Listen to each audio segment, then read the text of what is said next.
Well, hello, everybody. I'm Dr. Julie Royston of BK Royston Publishing, Royal Media and Publishing, and the Book Business Moss Consulting, where we're helping you get your message to the masses, turn your words into wealth, and be a book business boss. So, we're continuing our conversation about money because it's a big deal. It's a huge deal. Even the Bible says money answereth all things. He give us power to get wealth. Oh, it's in there. It's just not the love of money. Well, yeah, is the root of all evil. That's in there too. But Jesus hung around with a few people that was funding and taking care of his ministries too as well. So as they say, we gotta eat, we gotta live, we gotta put the lights on, even though I got a light that ain't won't to work right. But anyway, we gotta keep the lights on and all that good stuff. So I'm pleased as punch to have on with me this evening.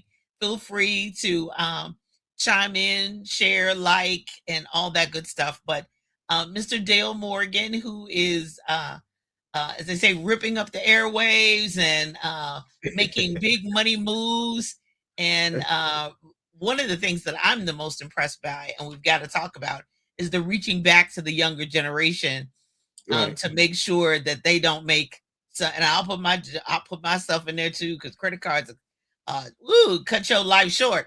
Cut all your moves short. But reaching back to the youth and all that, teenagers, I just love to see it. So I want Thank you to you. formally introduce yourself, tell us where you're from, and tell us where we can find you on social media. And you do have a website. So take it away, sir. All right, thank you, Miss Julia. My name is Dale Morgan. I'm a native of Lexington, Kentucky.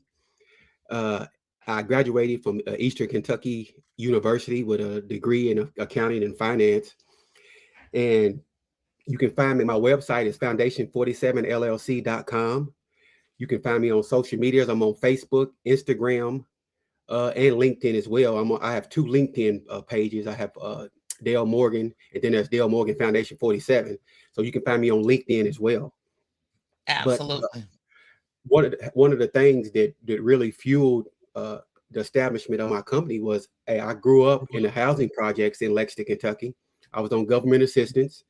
We got a welfare check and food stamps, and we never starved. I was never homeless, but I didn't get a lot of those things that young kids want. Those toys, those bikes. I didn't get a lot of that stuff. And when we talk about Christmas and stuff, there were some Christmases, well, we didn't even have a Christmas tree.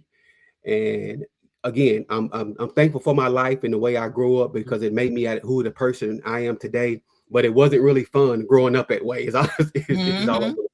Right. Hmm. Yeah. Yeah. Yeah.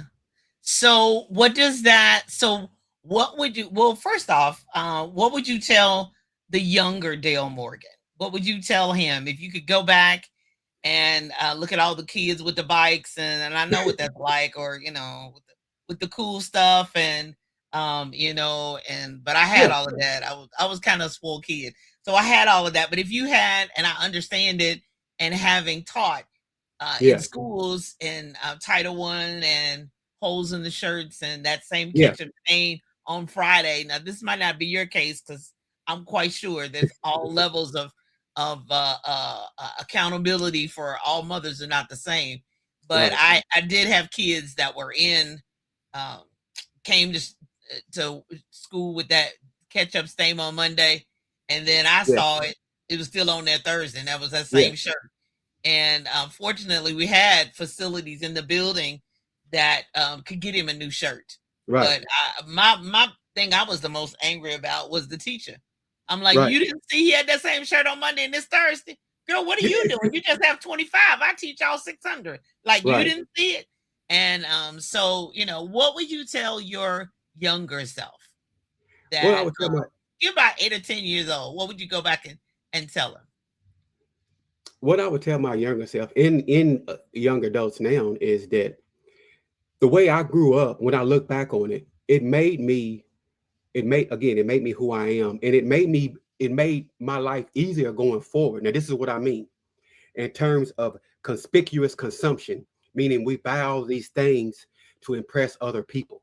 Well, I just got used to I got used to not having stuff. So when I did grow up, I still, when I did get my hands on some money, And when I got on some credit cards too, I made a lot of mistakes, Right. but I was able to reset, and I realized, you know what, I can go without that. I can, you know what, I I don't need a BMW. I can do just as good with this Camry, right? Yeah.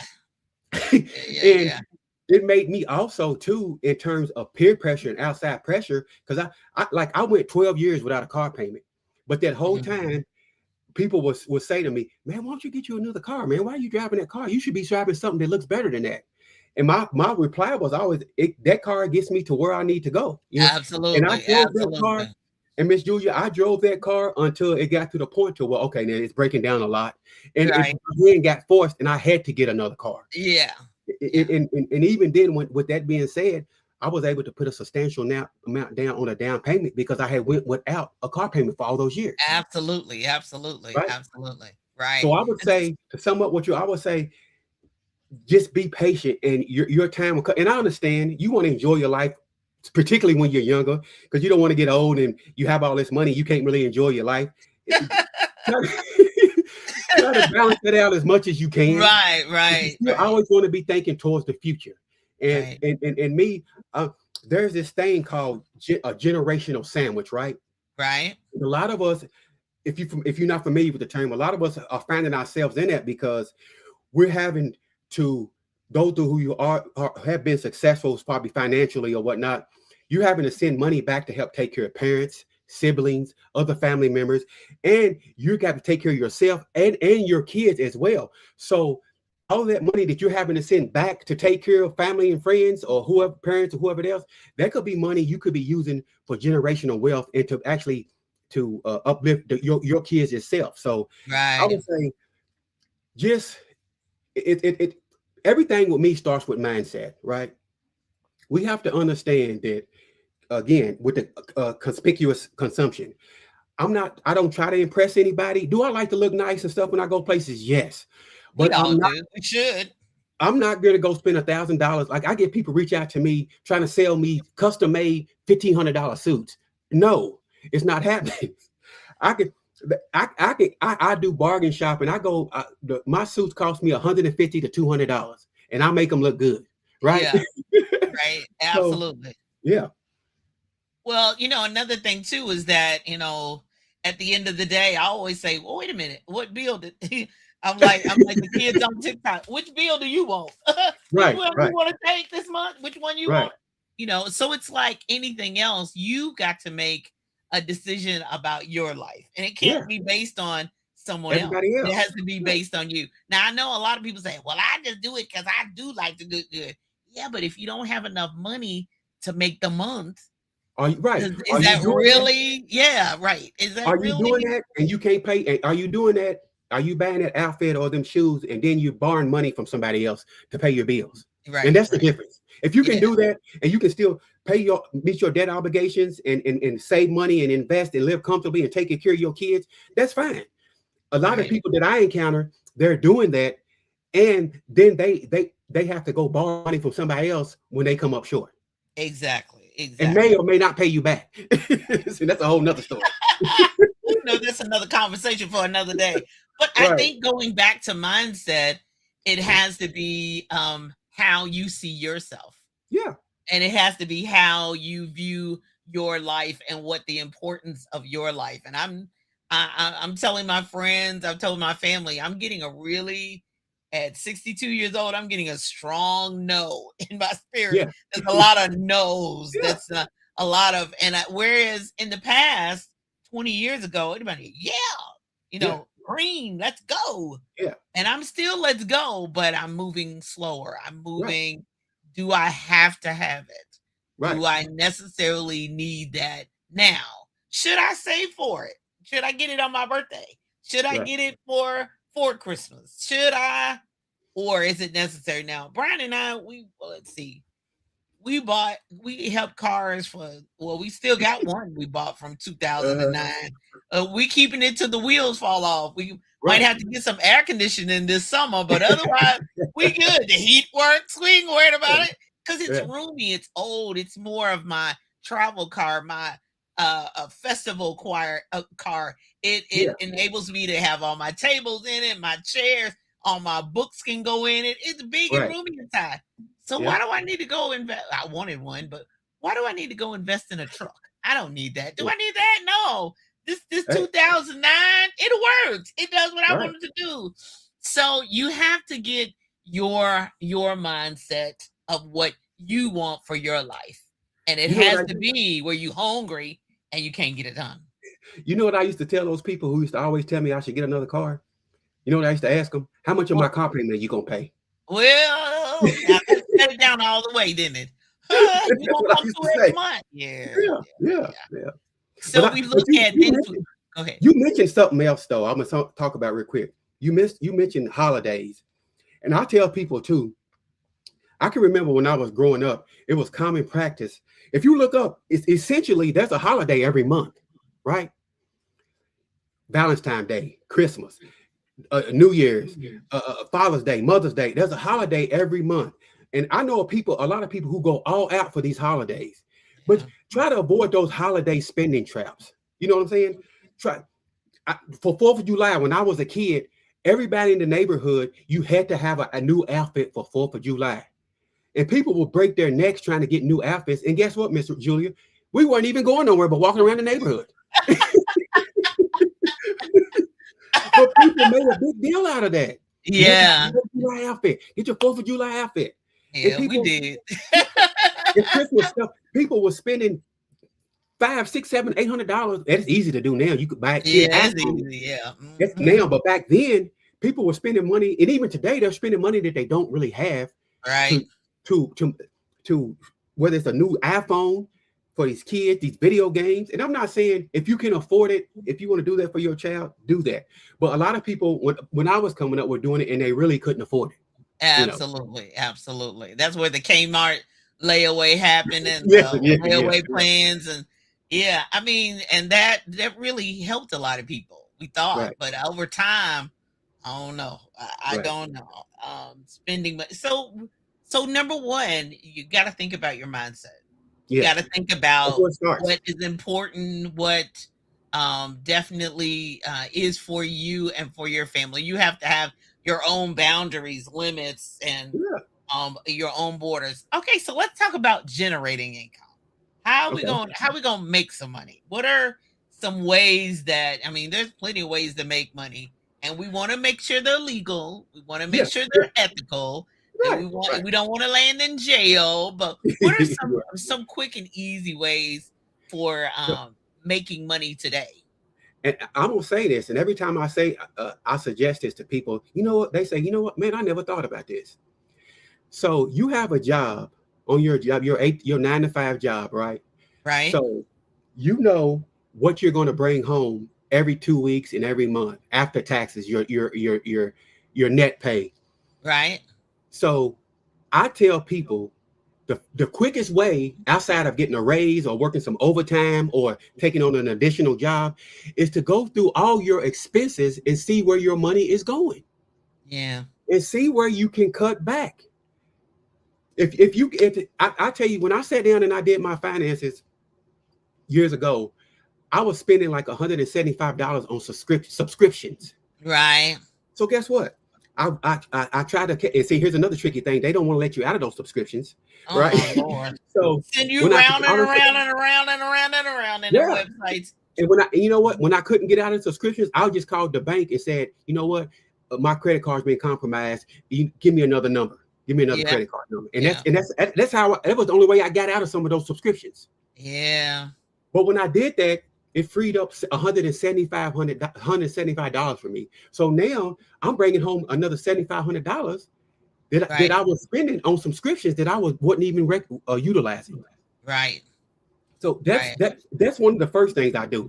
Go through your monthly expenses, and a lot of people use their credit card or your bank statement. You can log into your bank statements nowadays, and you can see every time you swipe that card, you can see where that money went. Go through it and see, do you really need that? Did I really need that? I was going out to eat 2 or 3 times a week. Do I need to go out and eat 2 or 3 times a week? And I was spending $70 to $80 each time, right? Oh my. So those are things that you can do to instantly improve your income flow. It's just by Right. cutting unnecessary expenses. It's basic Right. needs versus wants. You cut out all those wants, and I'll tell anybody you can do anything for a time frame. You know what I'm saying? I used to call it being on the gram. I would go 3 to 6 months. Well, and I don't recommend this as far as eating ramen noodles every day, but I would go 3 to 6 months. Well, I wasn't eating up but ramen noodles, and I was just saving money on everything, right? I was just paying the necessities. This is a long time ago, years ago. Well, I don't know. It might work today. Keep on talking. But I'm talking from a health standpoint. It's probably not Right, good. right. Yeah. Yeah. But Well, it may not, but you got to yeah, figure it out. but just and people a lot when I sit down with people and tell them to tell them to make budgets, the first thing they feel the budget is too constricting. I can't enjoy my money. I have to go to work. I still want to enjoy my money. Yes, you can, but how about you get yourself to a position to where you can you got money in your savings, you got your emergency fund, and you know what? Yeah, I can go out and I can go get my nails done. I can Right. go to that steakhouse, and it's not really hurting me, right? Right. So that's what I would tell people. The first thing I would do is just go through it and see all those unnecessary bills that you see if you can cut out. Second thing it is, unless you can get a promotion or find a job paying more money, the second thing you can, like I got a part-time job. Like when I started my company, I was using a lot of my money to put into my company. So I went and got a part-time job to offset those expenses. And I used that part-time job to fund my company, right? The startup of my company. And guess what? I still work that job today. I still work that job. Like I do part on the weekends. I limo drive, and people ask me, "Man, why are you limo driving?" I say, "Because they pay me." I know that's right. I said, "Because they pay me." So now that money that I was using to start my business, now it's just additional disposable income for me. Right. Right. And I know they sent Miss Tabitha Brown through the blues talking about this, but I did it for February will make 18 years in business, but that whole time I've always worked a full-time job, and always I've either sang, I've done all kinds of things on the side. I've taught at night classes and all that.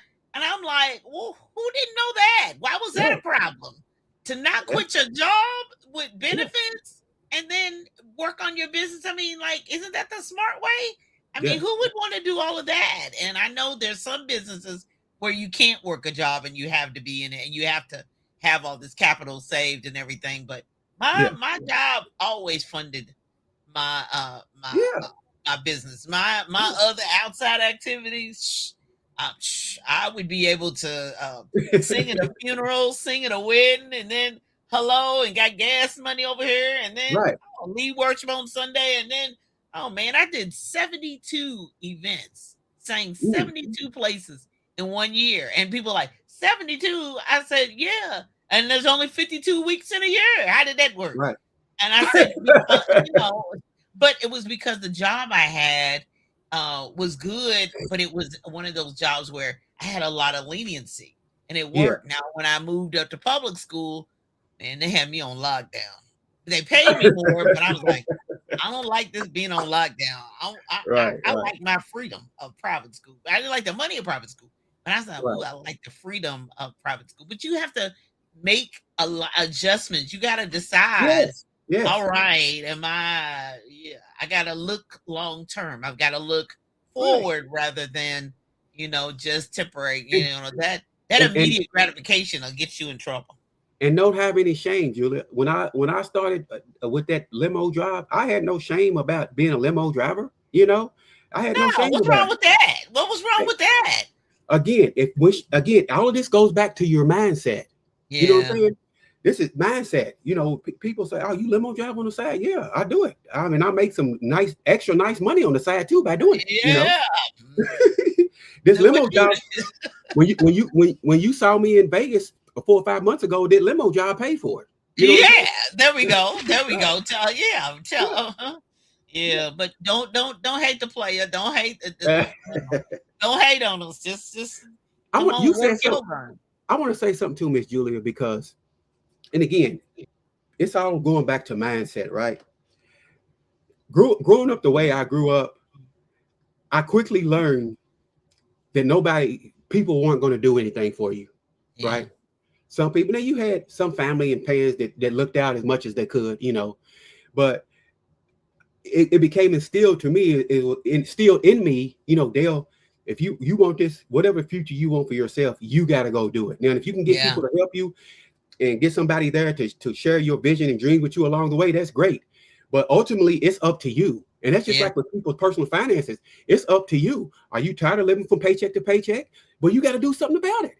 It's just like people who say, I'm tired of living from paycheck to paycheck, but yet and still you're going out to eat 2 or 3 times a night. You're going to the movies. You buying stuff that you really can't afford and you don't need to buy, but you won't stop doing these things that you shouldn't be doing. Right? Yeah.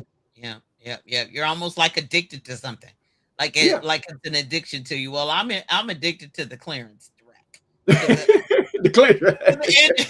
I'm addicted to, this will be good. Oh, this is under $10. Oh, yeah, this will be good night season. So we just gonna pack that away, and the Lord be my help and keep another winter's coming, and it'll be brand new. It'll still have the tickets on it. Yeah. Hey, and it was on the clearance rack, 80% off. Come on. You sound like me, because when I go into these stores, I have an idea in my mind of what something should cost, right? And if I see that shirt, I'm not paying $80 for no shirt. No. To me, that's too much. I don't care who designer you say it is, So. And of course, let's be honest, Mr. Dale Morgan, he moves like a model. So he's, as they say, I'm surprised they haven't tried to get him into the modeling agency, because he he's high, tall, and all that. So he could work a camera, and I have cousins not me, but I have cousins that are tall like you too as well, and they have modeled the runway, so they were like, "Oh no, we can turn a little bit." Oh yeah, they were. My one cousin was a personal shopper in Neiman Marcus, and for years, but he's pastoring now, so he doesn't do that anymore. You don't play with him with some clothes, because he'll put it together for you. But but it it's like the man makes the clothes. The clothes don't make the man. So can you really tell? Well, most people say, yes, I can tell, but can you really tell whether it's a cotton shirt from Walmart or one that came from the designer down there? I mean, like, really? And again, I mean, Miss Julia, it's about your mindset. If you can show up, like I said, I can show up in this $150 suit, and I can feel just as good and look just as good as this person with this $2,000 suit on. Yeah, I know. That's just my mindset. Yeah. And I look at it going, woo, we were somewhere and we saw this man, and Brian looks at it and said, ooh, that's a nice blue suit. I said, oh, no, love, you got to look closer. Don't you see them little G's through their blue suit? Oh, my goodness. I said, let's look it up. Let's look it up. But he was walking around with $2,500 on his body. I was like, oh, Lord, what we can do with that?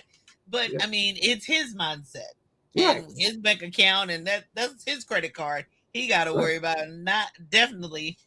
Not mine. Okay, so we gotta talk about your book, and I'm gonna put because he is offering those that are listening.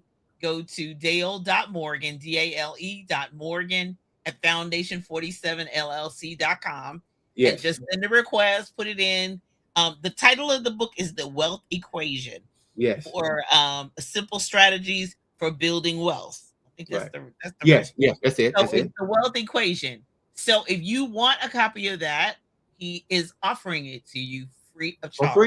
For free. You need to go to his send him an email, and he will send it to you. So tell us about the wealth equation. What are 1 or 2 things, the reason why you wrote it, and then what we need to get from it?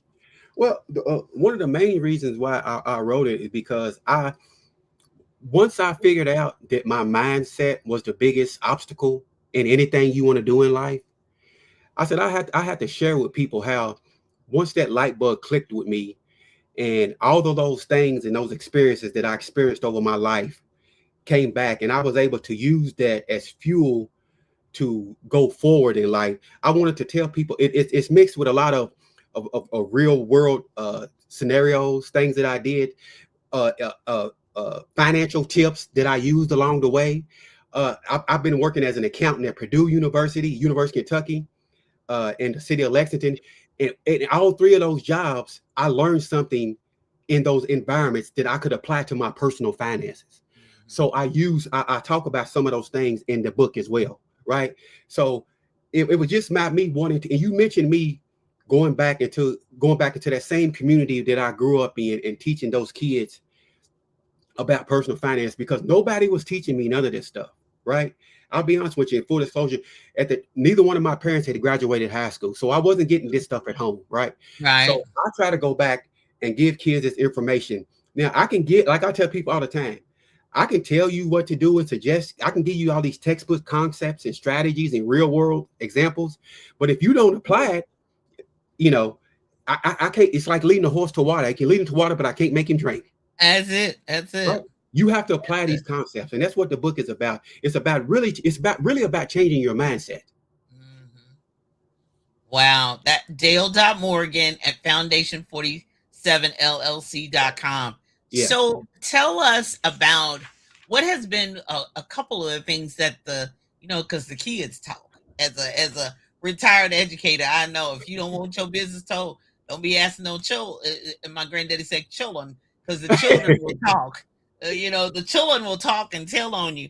But what has been like one or two things that when you've been teaching them that they have really either agreed with and said, no, I'm never going to do that? One of the things that they really want to know is, they ask me, how can I make money while I sleep? Because people, we want money, but a lot of times, sometimes we don't want to have to work, quote unquote, as hard for the money as we should, right? Mm-hmm. So a lot of times the kids tell me, these kids, they want certain things, and they're willing to put some of these kids are really pulling to work, and they're really willing to listen to what you have to say if you can get them away from the fact of this instant gratification, right? Right. Instant gratification. Now I can tell you if I can go in a session, I can tell you how to be a millionaire, how to be a millionaire about 40 or 45. But these are 16-year-old kids. So you're not going to be a millionaire unless you hit the lottery or something like that. You're not going to be a millionaire in 2 weeks, right? Right. So a lot of them, just teaching them about being patient and understanding, again, mindset and looking towards the future. Right. Looking towards the future. Do you want to work till you're 70 or 80 years old? I was at a concert one time, and I saw this lady, and she had to been up in her 70s. And I can remember thinking to myself, what the heck is she doing out here at this concert with this loud music, all these people almost knocking her over? So again, a lot of the kids, they want money, they want it now, but I try to convey the fact that it's not going to happen now unless you some kind of grand plan to, and I don't want to call it a scheme, but just something that you can get rich overnight kind of a thing, Mm-hmm. But that's not going to happen for a lot of people, Right. So you have to be strategic in your plan to build financial independence. Yeah. Making money while you sleep is one of those things that we all like and we all want, because a little as possible, being able to do that is a wonderful thing. And one of the things that does that is intellectual property, being able to come up with an idea, and especially book sales can happen while you sleep, while you're awake too as well, but definitely while you sleep. And I understand that whole immediate gratification, because we've been, especially in the last 5 years, we've been in that TikTok world where people do these challenges and these dances and think I'm gonna make a whole lot of money online, and then some of that money comes and some of it does not. Some of that money they're able to get and make it happen, and then sometimes it is not. So they change the algorithm all the time, your reach, whatever. So what do you really want to do? So what do you really love to do? It's back to Dale Morgan's your mindset. What do you have in your mind? What do you do when even before somebody pays you? What are you willing to get up early in the morning and stay up late to do? Consistency. Yeah. What is that? What is that? Yeah. Also, Julie, I want to add one more thing before we get out of here. There's a term that I wish I would have known about when I was younger, because me and my friends wasted so much money. It's called group economics. Right? I hear people all the time in the old neighborhood talking about, oh well, we can't open up no stores in this neighborhood. We can't do this. They'll let foreigners come in and open up these stores or these gas stations. But nobody is willing to pull their resources together. 2, 3, 4 people can do more than one person can do by themselves, right? Absolutely, absolutely. So, there are things that I wish I would have done. Me and my friend talk about it all the time. When we talk about getting into investment real estate property, we was like, man, it was 4 of us that hung out together. How come we never combined our resources and bought that duplex and bought duplexes around town? You know why? Because we were uneducated and we didn't even know about that. Right.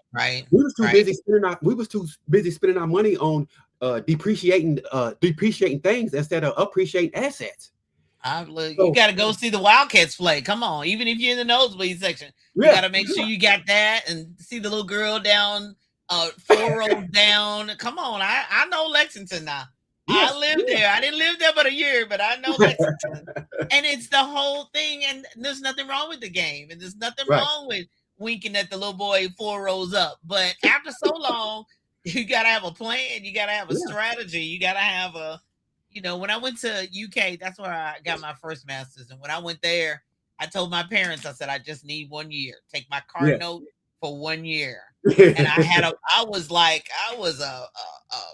a raven focused chick because I had blinders on. And even that year, I never went to no games. I don't even know, 93, 94, the big snow happened that year. And that one I don't even know who they were playing, but they were down by 30 and won at the end. Right. My little studio apartment, I wasn't even watching the game. I was so busy focused on what I was doing, and 2 frat houses was next to mine. And all I could hear was them boys outside screaming, yeah. And I was like, what happened? What happened? And of course, in Lexington, UK, when UK's on, there was 2 radio stations, 2 TV stations. Everything is blocked out. Back then, you got to watch the Cats play. But it was like, what are you focused on? What are you, guy? And there's nothing wrong with going to a game, and nothing wrong with that. But then you got to say, what are you focused on? And Julia, I want something you just said is going to tie back into how I started this whole conversation. When we talk about the sandwich generation, you said your parents took your car payment for a year. They did. A lot of people's parents aren't even in a position to do that for their kids. Yeah. Do you understand what I'm saying? Yeah. So you were in a position that your parents could do that, which did in turn what? Help you to progress along. Exactly. You see what I'm saying? Yeah. So, but that's where we have to get as a culture, as a people. We have to get to the point to where, okay, we're here now, and we're not having. Yes, you do what you can for your family, but we're not having to take this money and push it backwards. Now we're going forward with the money. Yeah. See what I'm saying? Absolutely. Because when that year was over, my daddy was like, here's your card note. And I took the card note back, moved to Cincinnati. I worked at Procter & Gamble. I worked at, I was working at the courthouse. So I could take it. But when I said a year, I meant a year. And that was our agreement for the year. But after that, I took it back. I'm like, I'm not like that person after 2 years. You still still driving. I'll get it. And sometime give me 1 more month. No. I said a year and I meant a year. And I took it back over and went on and, as they say, drove it till the wheels fall off. Yeah. So, okay, last thing, and I'm going to let you go. Okay. What's coming up next? Where are you going to be? What are you going to be? Are you speaking anytime soon? Or we just need to go to your website and see all the events you have coming up?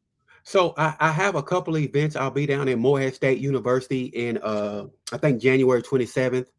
I have some local community events too, and I'll post that on my social media and my website as well. But one of the things that I'm working on, Julia, is I'm co-authoring a financial literacy, another financial literacy book with 2 college professors. Okay. I'm co-authoring that, and I'm working on some.